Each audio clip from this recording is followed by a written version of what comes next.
My wife keeps finding children's toys around the house. We don't have any kids. It was a picture book to begin with.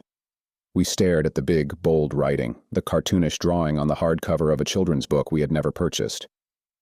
Maybe you accidentally picked it up at the library with your other books, I offered to my wife in a weak explanation. She shrugged non-committedly in response. I found the next item, a small race car, purple, and the size of my palm.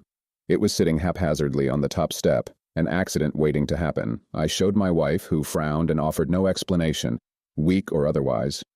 Everything started happening rather quickly. Every day we were finding new items, toys, books, dolls. Soon as chucking them out, there would be more toys in their place.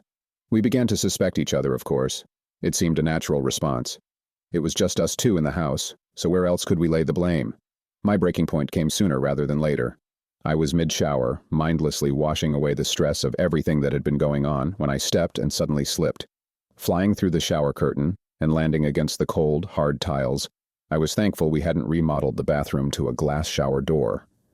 Anger rose when I saw I'd slipped on a plastic bath toy for a child we did not have.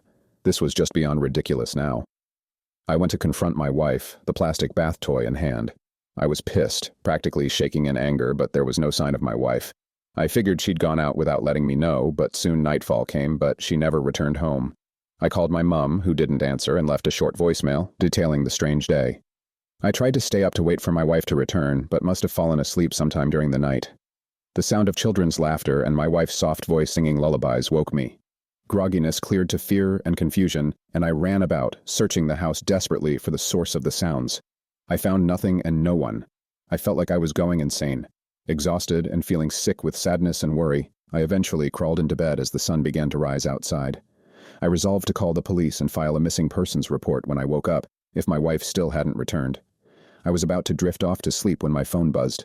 Thinking it was my wife finally calling to check in, I immediately answered, only to hear my mother's voice on the other end. I got your voicemail, Harry, but I'm sorry, I honestly don't know what to tell you. Your wife can't be missing because you don't have one. You've never been married, dear.